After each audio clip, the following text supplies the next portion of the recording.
The bell above the glass door let out a familiar ting, but none of the staff inside the diner bothered to look up. A man stepped in, pulling his weathered baseball cap low over his brow. His flannel shirt was frayed at the shoulders. His dark, leather shoes were dust-covered, and it looked like he hadn't shaved in 3 days. What no one knew was that the man was the owner.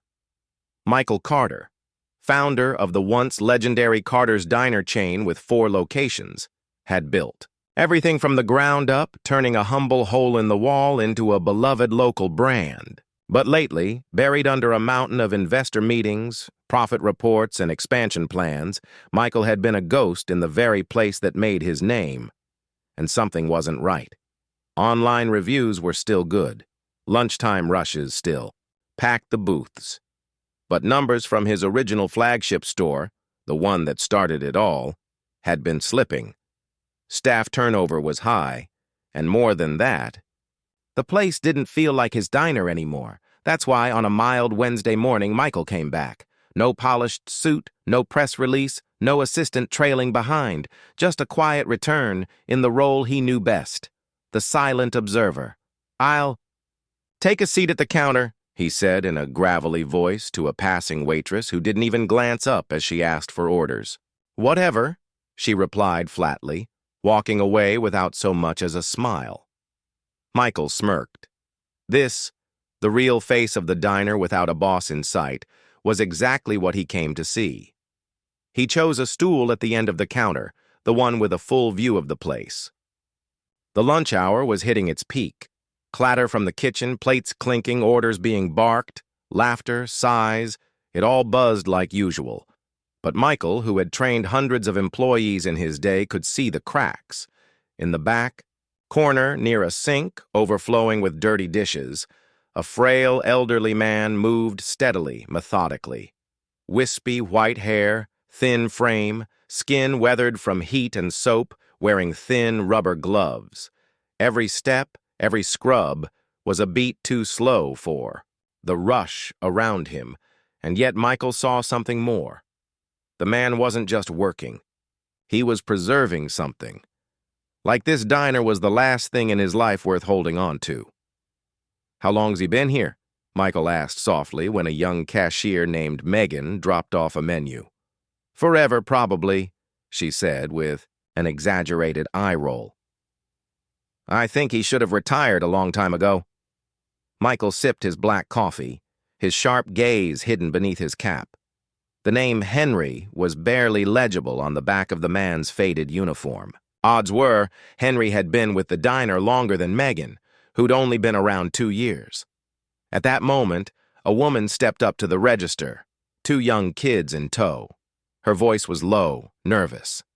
Michael watched her fumble with her wallet, anxiety in her eyes, the unmistakable look of someone short on cash. Megan frowned and called over Troy, another cashier. The 2 whispered, both casting judgmental glances at the mother like she was a nuisance. From behind the sink, Henry looked up. One glance. That's all he needed. He quickly rinsed his hands, approached the counter, pulled out a few carefully, folded bills from his old jacket and handed them to Megan. No lecture. No conditions. Just a gentle nod and a soft smile. "Hope you and the kids enjoy a warm meal." Michael couldn't hear the words, but he saw everything. The mother's relief, her grateful eyes, the way the kids looked back at Henry like he was some kind of saint in a diner apron. But then he heard something else. Something sharp. Troy leaned over to Megan and muttered, "Again? That's the 3rd time this week. Is he trying to save the whole damn world?" Megan let out a short, mocking laugh. "And with what? Guy sleeps in that rust bucket car every night and still acts like some hero." Michael's fingers tightened around his coffee cup. Outside, the diner buzzed as usual. But behind the counter, something had rotted. He didn't know everything. That was happening yet. But he knew one thing for sure.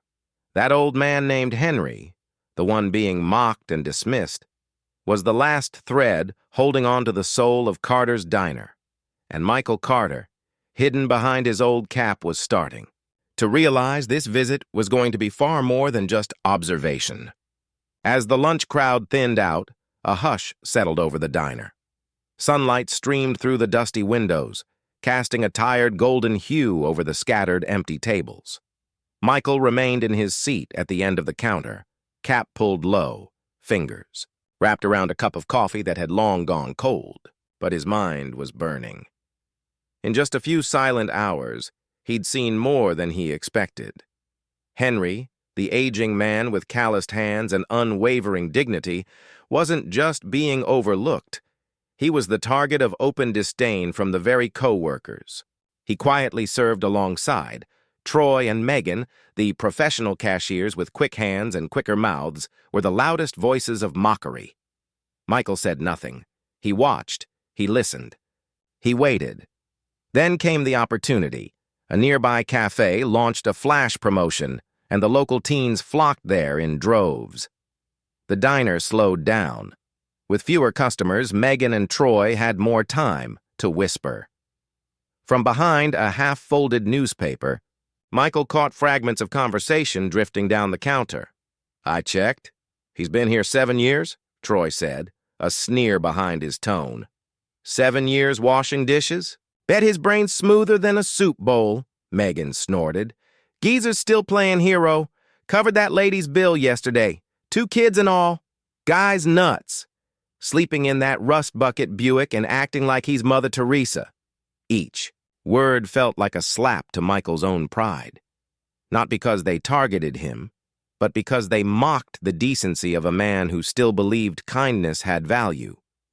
But then the whispers took a darker turn. "Patricia's starting to notice the drawer's short," Megan murmured. "That's easy," Troy replied. "Let it come up light a few more times, then happen to spot Henry near the register. She'll do the math." Michael froze. His gaze locked on the space in front of him, breath held tight. They were planning to frame Henry? "There's an internal hiring push next week," Troy added. "If Henry's gone, I can get my cousin in. Faster, cheaper. Bonus for referrals. Win-win." Megan let out a snide chuckle as she scooped ice into a glass. "And I won't have to see that wrinkly smile again.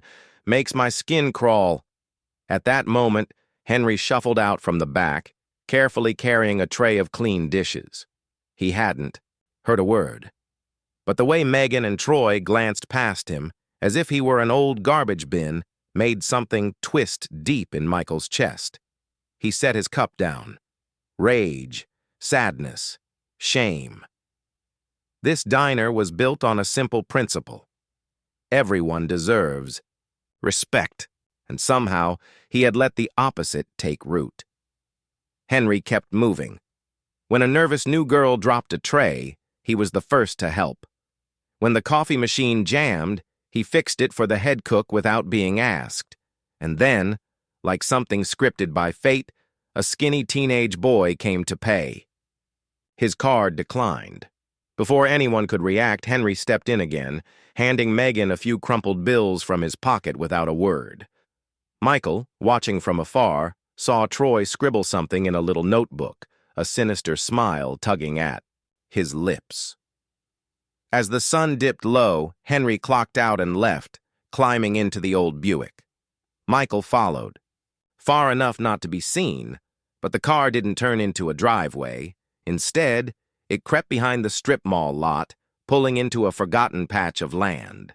There, tucked under a tree, was Henry's home, a battered, wheezing trailer. No power, no water, no insulation. Just 4 wheels and fading paint parked 100 meters from the diner. Michael cut his engine and sat in the dark. He didn't sleep that night. Torn between fury and guilt, he considered storming into the diner and firing Troy and Megan on the spot. But deep down he knew, if he acted on emotion, Henry might be the first to suffer. And so, as a true businessman, Michael chose another path, one that wouldn't just deal with the poison inside his staff, but would bring something back. Hadn't even realized he'd lost the soul of Carter's Diner. The next morning, Carter's Diner opened just like any other day. No one knew that this familiar place was about to witness a takedown no one saw coming, except Michael Carter. The owner, still dressed in the plain clothes of an anonymous old man, walked in early and took the same seat at the end of the counter. From there, he could see everything without being noticed. But today, he wasn't just watching, he was waiting. Troy and Megan showed up at 9:30 a.m., 10 minutes late. No one said a word. They still laughed, still glanced around the diner like they were running the show. Patricia, the shift manager, looked worn out. A string of cash register shortages had her under pressure. Today she planned to check the drawer more often, but didn't know she was being played like a pawn. Michael checked his watch. 10:15, the door opened. A young woman entered with a little girl around 5. Both wore worn-out jackets and scuffed shoes, but their eyes held a quiet pride. This was Jessica Miller, a single mom Michael had arranged to be there through a local charity. She wasn't an actress. She was a real person struggling through life, and she agreed to help Michael in exchange for a scholarship fund for her daughter. Jessica took a seat near the register, just as planned. She ordered a small bowl of soup and a grilled cheese for her child. Simple, modest, enough to set the scene. When Megan came to ring her up, Jessica lowered her head and whispered, I thought I had enough, but I must have miscalculated. My card got frozen yesterday. I'm short. $15. Megan raised an eyebrow. Her sharp eyes glinted with contempt. We're not a charity, ma'am. Next time, maybe check your wallet before you order. Jessica bit her lip, holding back tears. The little girl, Lily, asked softly, Mommy, are they going to make us leave? Just then, a calm voice broke through. No one gets turned away from this place over a meal. Henry, right on cue, was there. He stepped forward, pulled a crumpled 20 from his old leather wallet, and set it on the counter. Lunch is on me today. Throw in a drink for the little one. Jessica, despite being part of the setup, was genuinely moved. She nodded with gratitude and returned to her seat, holding her daughter's hand. Michael glanced over and saw Troy scribbling something into his notebook, a smug grin on his face. The trap was set. Less than 15 minutes later, Troy approached Patricia, who was reviewing reports. Patricia, I just double-checked Megan's drawer. We're down $20. Patricia frowned. That can't be. I counted it myself less. Then an hour ago, Megan chimed in, her voice all fake concern. I remember when that woman didn't have enough. Henry came over. I'm not sure if he touched the till or not, but... Patricia's brow furrowed deeper. Michael felt a surge of fury. The staff was starting to whisper. A few younger employees exchanged nervous glances. Customers who had watched Henry help the mother now found themselves drawn into a twisted and unclear story. Patricia called Henry to the front. Henry, I'm sorry, but there's a discrepancy in the drawer. $20 went missing right after you were near it. I need an explanation. Henry's eyes widened, voice trembling. I didn't take anything. I just left the money to help her. Troy exchanged a glance with Megan and said with mock regret, Funny, nobody saw you put it in. We just saw you standing there. And this is the third time the drawer's come up short. Henry froze. His weathered hands clenched. Beads of sweat dotted his forehead, not from guilt, but from helplessness. Michael stood, no longer just an anonymous man in a baseball cap. He took it off, straightened up, and spoke loud and clear. I think it's time. The owner of this diner had something to say. The diner fell silent. Employees stared in disbelief. Patricia's mouth dropped open. Megan fumbled her pen. Only Henry stepped back in stunned silence, eyes wide, unable to believe what was happening. Michael turned to Troy and Megan. You framed a good man and thought no one would notice? He pulled out a USB stick and held it up. I replaced the ceiling cameras 3 days ago, and I saw everything, every lie, every cruel word. every step of your plan to pin this on the most honorable man in this place." Patricia looked stricken. The rest of the staff began to murmur. Michael looked at Henry. "You are not alone, Henry. And starting today, everything changes." The entire Carter's diner fell into a stunned silence. No one spoke. All that could be heard was the soft whir of the ceiling fan and the pounding heartbeat of everyone standing around the register.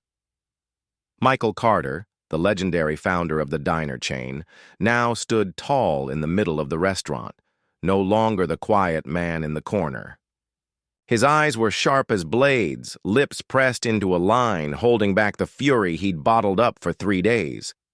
"Patricia," Michael turned calmly, but with unmistakable authority, toward the shift manager. "You said the cameras were broken?" Patricia swallowed hard and nodded. "Yes. The tech team said we didn't have the budget to replace them." Michael gave a faint, bitter smile. "That's strange. Because 3 days ago I paid out of pocket to install an entirely new system, including 2 micro cameras in the ceiling, with audio." A few younger staff gasped, and this, he said, pulling out a small remote and pressing a button, "is what you should have been afraid of." The bar's mounted TV lit up. Clear audio filled the diner. If we short the drawer a few more times and happen to let Patricia see Henry nearby, she'll suspect him immediately. The room erupted in shock. Megan's mouth dropped open, her face turning ghostly pale. Troy's eyes bulged in disbelief. The video played on. Megan voided a successful transaction. Troy slipped money into his pocket. The two exchanged a secretive grin. Then came a voice from the audio. "That old man doesn't have a clue. Keep this up, and by next week we'll have a reason to kick him out. I'll slide my cousin in. Fast, easy money." A wave of outrage spread through the room, customers whispered. A middle-aged woman, someone Henry had once quietly covered breakfast for, pressed her lips together, visibly trembling. "My God." And they tried to frame him. Michael walked toward Henry, who was frozen in place near the kitchen, his eyes heavy with disbelief.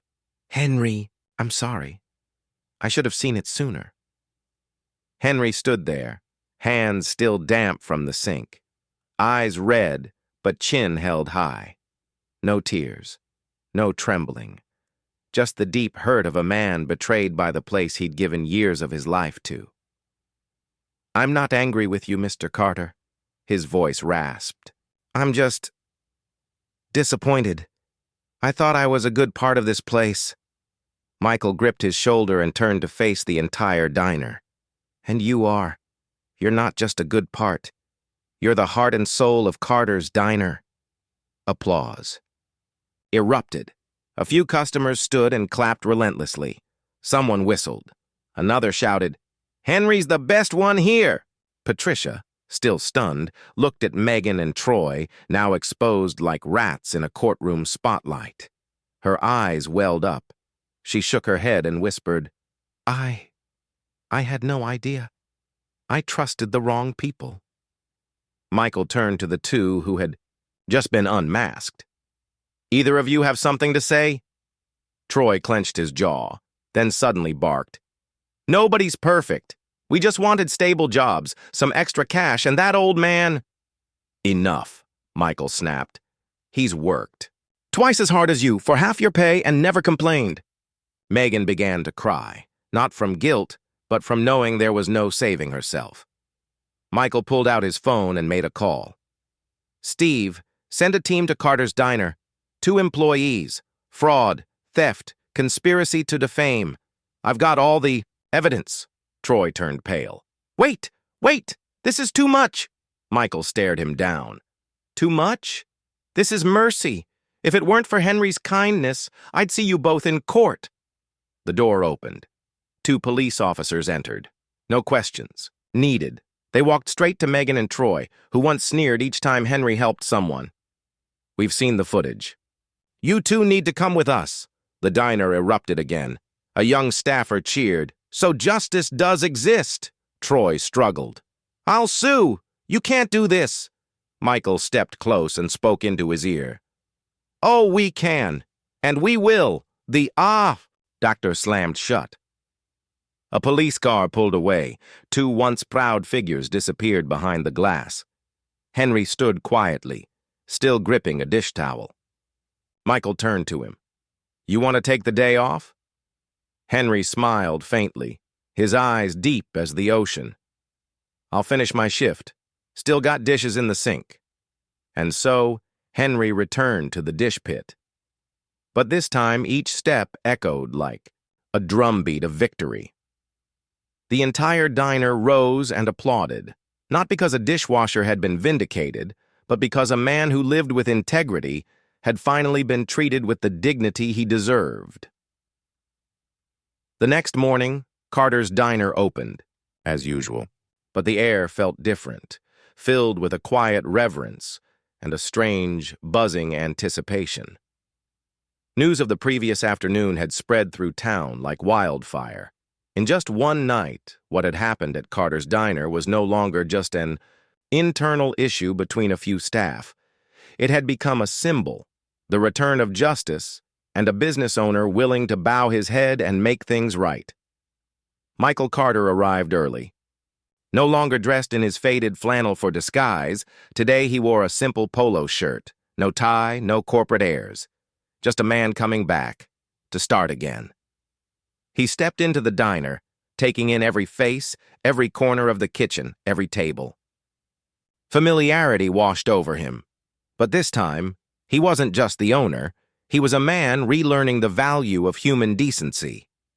Henry was already there. Still the same lean figure, the same worn apron, the same weathered hands. But today, his eyes were different. Gone was the hesitation, the lowered gaze, replaced by the quiet resolve of someone who had walked through fire and emerged standing tall. Michael called him into the office. A small room Henry had never entered before because he had never been invited. Henry knocked gently, hesitant. "Mr. Carter, may I come in?" Michael stood up, opened the door himself. "No more.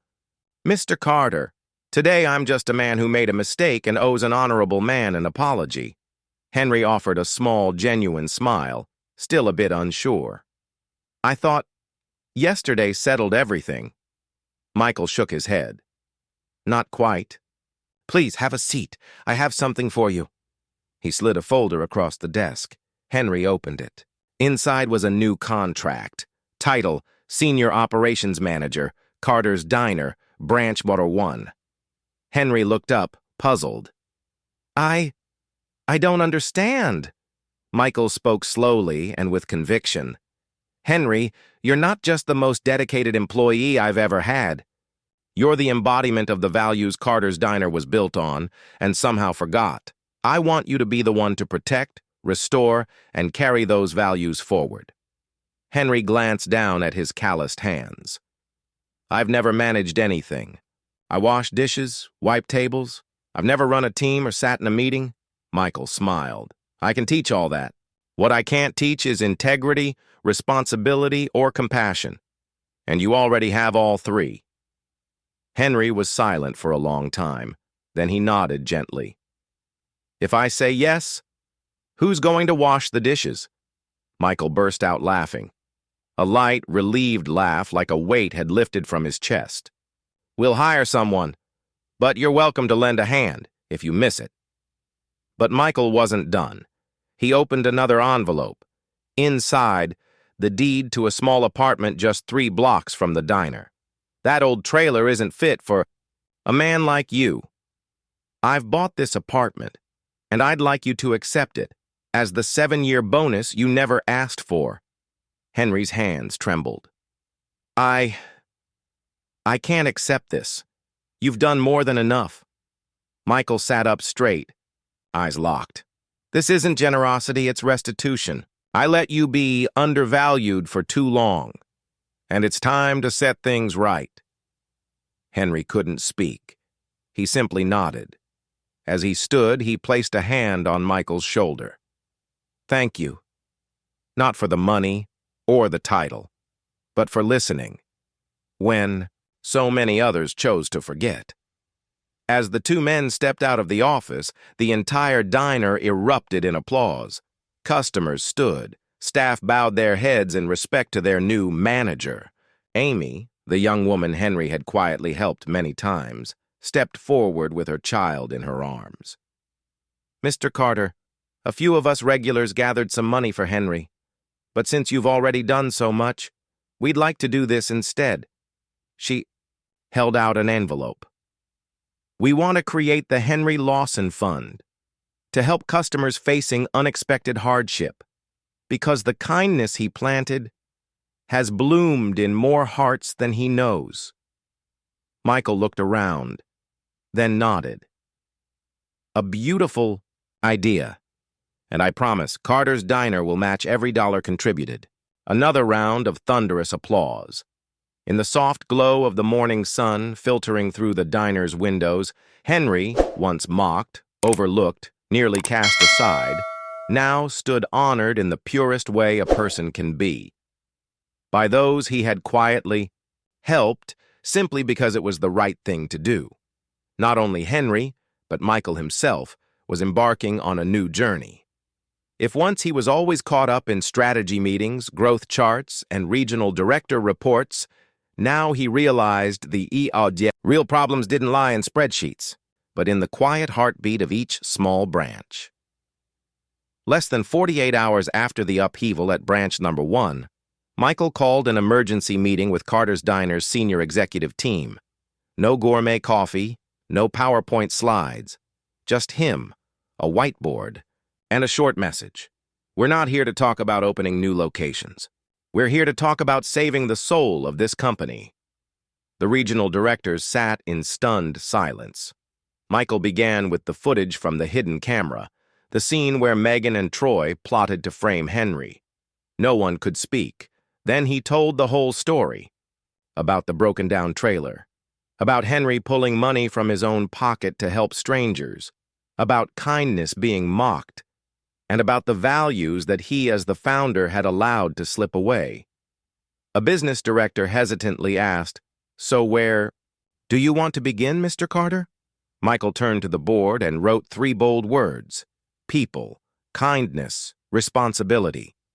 Starting today, every Carter's Diner location will undergo a full reassessment, not based on revenue, but on workplace culture. I want to know who's quietly helping, who's being overlooked, and who might be living in a trailer like Henry, whose name I never even knew. A murmur spread across the room. An HR manager stood up. "Should we begin with the wage structure?" Michael nodded. "I want a new baseline wage, enough to live, not just survive. All full-time employees will be guaranteed basic health care, emergency financial assistance, and the right to take time off for treatment or family care without facing unfair deductions." The tension in the room began to shift into something else, agreement. Someone asked, "Won't this increase costs significantly? Can we sustain it?" Michael smiled, not the triumphant smile of a CEO, but the humble one of a man relearning what it means to lead. "Good question. But the answer is in the numbers you already manage. For 15 years, we've grown not because we're the cheapest, but because customers feel welcome. That feeling comes from people like Henry, not from a pretty menu."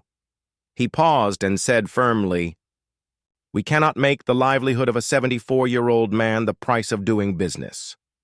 That very day, Carter's Diner issued a system-wide internal memo, 20% wage increase for all frontline staff, launch of the Henry Lawson Emergency Fund for employees facing personal crises, mandatory cultural ambassadors at every location, trained to uphold fair and humane work environments, upgraded internal camera systems to prevent abuse of power, false accusations, and toxic behavior.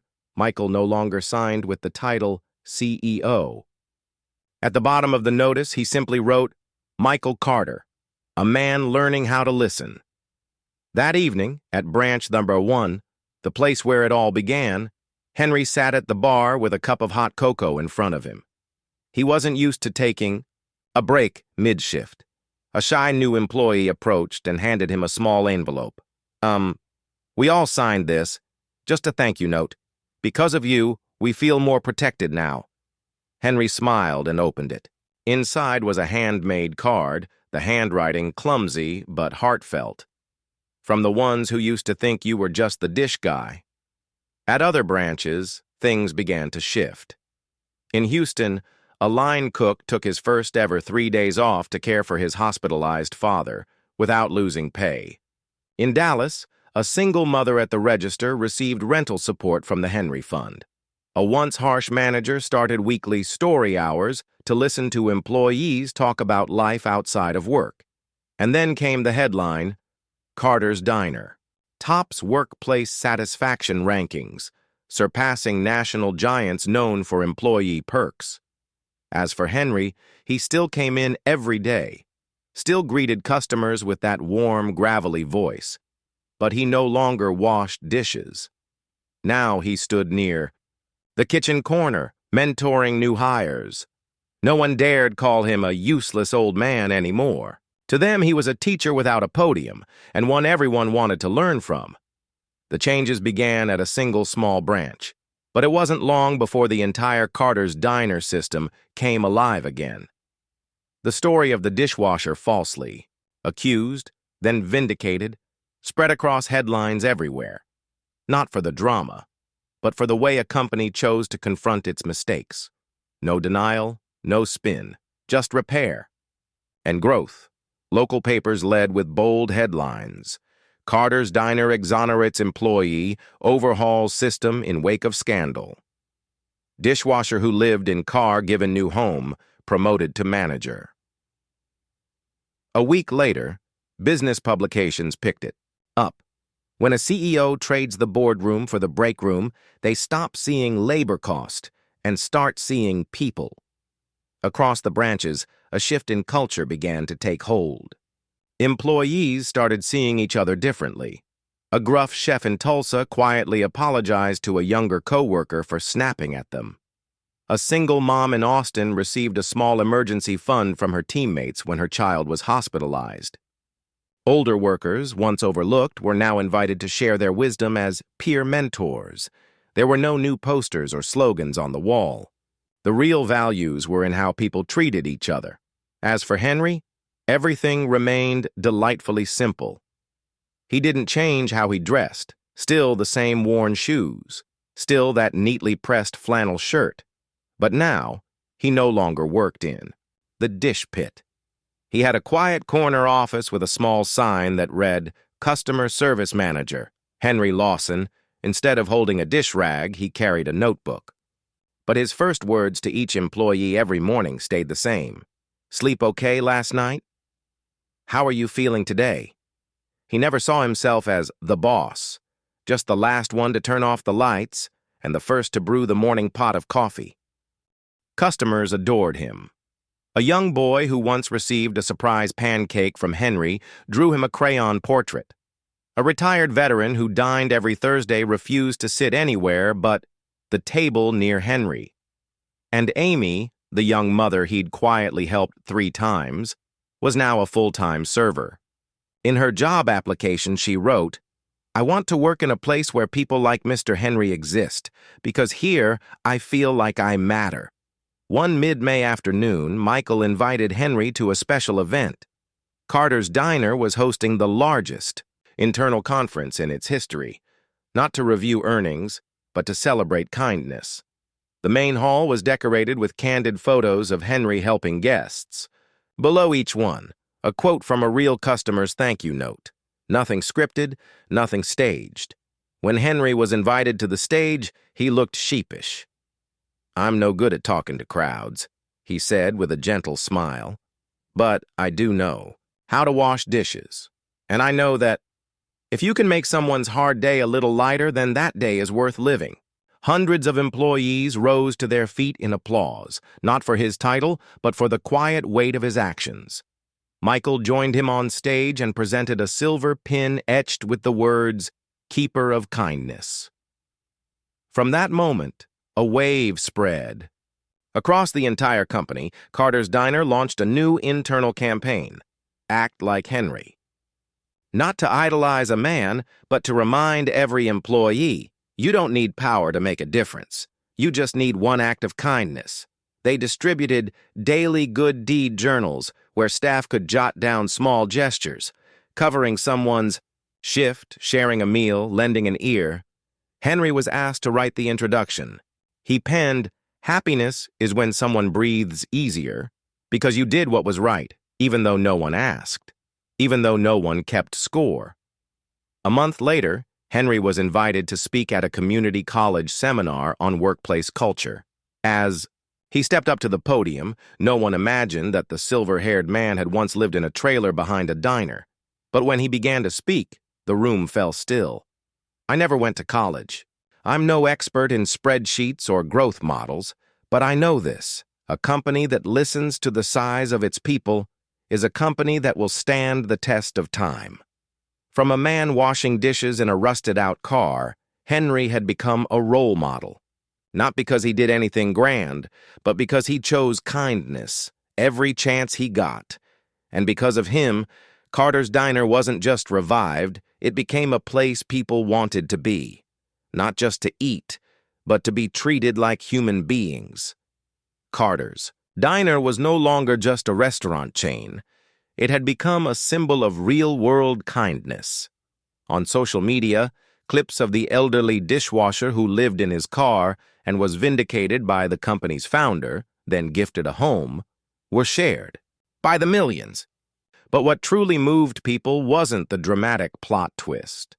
It was how Henry chose to respond in the midst of cruelty and prejudice, with quiet grace, with kindness, with the belief that the right thing would eventually be seen. One soft afternoon, Henry sat by the window, his usual post-shift T-spot. A little girl approached him with a handmade card in her tiny hands. "I just wanted to say thank you, Mr. Henry. Mommy said because of you. She didn't have to cry in the car anymore." Henry smiled. He didn't need to say a word. One gentle hug from the girl was enough to know that everything he had ever done, even the smallest things, had meaning. The changes at Carter's Diner didn't stop. After his return to the diner under a worn baseball cap, Michael Carter abandoned his plans to franchise. Instead, he focused on shaping each location into a true part of its community, where every customer had a name and every staff member had a story. He restructured management, removing layers of unnecessary oversight and shifting to a human-first leadership model. Every manager was now required to complete an empathy-first training course. Henry was one of the trainers. Inspired by Henry, Michael also created the Employee Emergency Fund, offering no-questions-asked assistance to staff in crisis, whether it be financial, medical, or family-related. But perhaps the greatest change wasn't in policy. It was in mindset. Young employees who once rolled their eyes when Henry walked by now greeted him with smiles, invited him to sit with them, asked for his feedback on new menu items. One of them wrote in the internal journal, "Mr. Henry taught me what no textbook ever could. You don't need authority to make an impact, just the courage to stay true to what's right." One evening, after a shift, Michael invited Henry to the bench out front. The night was cool, the breeze light, the yellow glow from the windows painting everything in peaceful tones. Michael placed an envelope on Henry's lap. "I know you're not one for paperwork, but inside are plane tickets and an official 3-month paid leave." Henry furrowed his brow. "Leave? Did I do something wrong?" Michael chuckled. "Quite the opposite. You've done more right than anyone I know. I just spoke with Sarah, your daughter. She says you've yet to come visit her." "In Seattle?" Henry fell silent. His eyes held a mix of longing and hesitation. "You've spent your whole life giving to others," Michael said. "Now it's time to give yourself a moment. Go, hug your granddaughter, plant a garden, write a book, take a walk. Carter's Diner will always have a place for you." Henry looked out into the distance. He thought of his old trailer, the dish pit, those early mornings sipping coffee in the quiet kitchen light. Then he nodded. I'll go, but not to retire, just to be a grandpa for a little while. Michael smiled. Then let this be your first paid sabbatical, for life. The day Henry left for the airport, nearly every staff member was there to see him off. Some brought balloons, others cards, and more than a few came with his favorite snacks.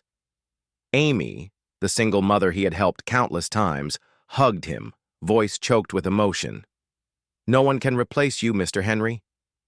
But we'll try our best to become people you'd be proud of. Henry gently touched her shoulder, his voice hoarse.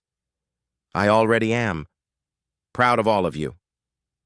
3 months later, inside Carter's Diner headquarters, Michael hung a new portrait, not one of himself cutting a ribbon at a grand opening, but of Henry. In his apron, sleeves rolled up, cloth in hand, and that quiet, unassuming smile. Beneath it, a bronze plaque read, "The soul of any great company isn't in the brand. It's in the person who chooses to do what's right even when no one's watching." And so, from a modest kitchen sink, one humble dishwasher had sparked a chain reaction of goodness. Carter's Diner was no longer a restaurant chain. It had become a collection of human moments, tied together by sincerity, respect, and care. As for Henry in Seattle, he still woke up early to make tea. He video called the kids at the diner, often, and every time he saw them smile on screen, he'd whisper to himself, yes, I made the right choice. Kindness, never the wrong answer. In a world where success is often measured by profit, productivity, and performance, sometimes it's the quiet dishwasher who reminds us what truly matters. Henry Lawson didn't have wealth. He held no business degree, he owned no company, but he had a heart big enough to give, especially when he had little himself. And that changed everything. His story isn't just about reversing injustice. It's about reminding us all. Kindness doesn't need recognition, but one day it will reach the people who need to see it, and maybe the whole world. Thank you for staying with us through the end of this story. If you believe kindness is a quiet, steady power, share this video with someone who matters to you. And don't forget to like, subscribe, and turn on notifications to keep following stories that move hearts and maybe change lives.